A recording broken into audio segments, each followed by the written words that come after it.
আমি যদি এইখানে থাকি, আমি সারাদিন ঘুরাবো, লাভ হবে?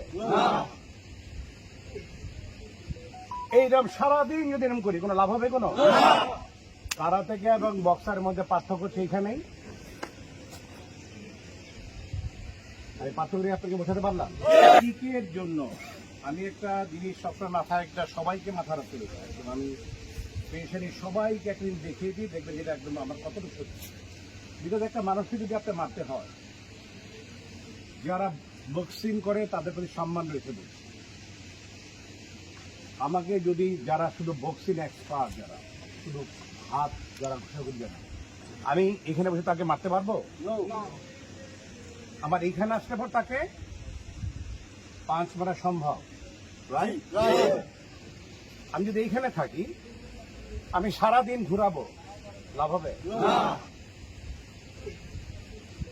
এইরকম সারাদিন যদি এরকম করি কোনো লাভ হবে? কোনো কারা থেকে এবং বক্সারের মধ্যে পার্থক্য সেইখানেই। আমি পার্থক্য আপনাকে বোঝাতে পারলাম। একজন বক্সারকে যে মারামারি, হাতে মারামারি করবে, হোল ওয়ার্ল্ডে আপনি বাংলাদেশের মধ্যে 90% লোক যারা আছে, তারা এইটা সাবধান ঘুষাঘুষি করতে পারবে। তার মধ্যে আর আপনার মধ্যে পার্থক্য হচ্ছে, আমার এই কাছে যেতে হবে না, আমি এখানে দাঁড়ায় থেকে কথা বলবো। আমি মারতে পারতেছি, আমার কাছে যেতে হবে না। তার জন্য কিকিং এ সবচেয়ে বেশি জোর আপনাদেরকে দিতে হবে। কিকের উপরে কোনো রকম কোনো কথা নেই। আর কিকের স্পিড বাড়াবার জন্য যারা সাইক্লিং করেন 100% অনেক ভালো। সাইক্লিং করেন 100% আপনি পুশ আপ যেটা আছে এটা মারবেন, দেন এটা বেশি করবেন। এইটা যত বেশি করতে পারবেন, তত কিকের জন্য আপনার রেস তত বেশি বাড়বে। আর কিকিং এ হচ্ছে যে আপনি একটা কিক মারা মিন্স সাথে একটা কিক মারা, মানে তার পক্ষে কোনো মতোই দাঁড়িয়ে থাকা সম্ভব না। যদি একটা কিক মারার পর একটা লোক দাঁড়িয়ে থাকতে পারে, তাহলে আপনি মনে করেন আপনি ব্যর্থ। আমি একজন টিচার হিসেবে বলবো যে তাহলে শরীফের শিখানোও ব্যর্থ। বাট আমি এটুকু দেখেছি চমৎকার, এক কথা বলবো অনেক চমৎকার। এইটার মধ্যে যেটা দিতে হবে, পাওয়ার দিতে হবে। ভাই ঠিক, ইউ নিড পাওয়ার। আমার কথা একটা পান, ফার্স্ট একটা মারবো, আমার কথা একটা মারার পর, এখানে মনে করেন আমি তাকে একটা মারছি, মারার পর যদি তার দিকে তাকে দিই শরীরের দিকে, কারণ আমি তাকে একটা মারার পর যদি তার দিকে আমার তাকায় থাকতে হয়, সে উল্টা মানে মারবে, রাইট কিনা? কিন্তু আমি যদি তারা অনেক জোরে মারি, আমার তার দিকে তাকানোর দরকার নাই আমার এখানে, কেন আমি জানি যে এটা যেটা বেড়েছি আমি, তার পক্ষে আর দাঁড়ানো সম্ভব না। আমি যদি আস্তে মারি, আমি কি হবে, আমি আস্তে মারার সাথে সাথে কাউন্টারটা আমার খাইতে হবে। আমি তো অন্য 10টা মানুষের মতো না।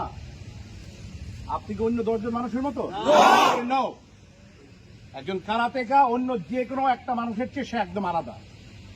আপনি আলাদা কিছু বৈশিষ্ট্য বহন করেন। আর আমি মনে করি যে ভাইয়া আছে বিধায় আপনাদের চমৎকার একটি জিনিস শিখতে পারছেন। এটা বাংলাদেশ 17 কোটি লোক আছে, তাদের সবার পক্ষে এইটা হয় না, সম্ভব হয় না। এটা মানে আল্লাহ প্রদত্ত, এটা আপনাদের উপরে একটা অবশ্যই মেহেরবান। আর আমি বলবো যে আমাদের রাজীব ভাইয়া আছে, এই জন্য উনি এই চমৎকার ভাবে জিনিসগুলো করতেছেন। শরীফরা আছেন, এখানে যারা আছেন তাদের প্রতি অনেক কৃতজ্ঞতা আমার। যে বারবারই একটা জিনিস খেয়াল রাখতে হবে, আপনার কিন্তু অন্য 10 জনের মতো না। আপনাদের টিম ম্যানেজমেন্টে যারা কিছু করতে না পারে, এইসব ব্যাপারগুলো কিন্তু মাথা রাখতে হবে। আর আমি আবারও বলতে চাই, আপনারা অনেক ভালো প্র্যাকটিস করছেন। আমি শরীফকে ধন্যবাদ দেবো যে চমৎকার, একদম মানে আনডাউটলি অনেক সুন্দর করছেন আপনারা, অনেক সুন্দর। শুধু ভাই একটু আগে বলছে, শুধু এটার মধ্যে পাওয়ার থাকতে হবে। কারাতে 2 রকম, একটা হলো আপনার শেখার লাভ, ভালোবাসতে হবে এটাকে। আপনি যখন এটাকে ভালোবাসবেন না, তখন দেখবেন করার মধ্যে অনেক বেশি স্পিড পাবেন আপনি।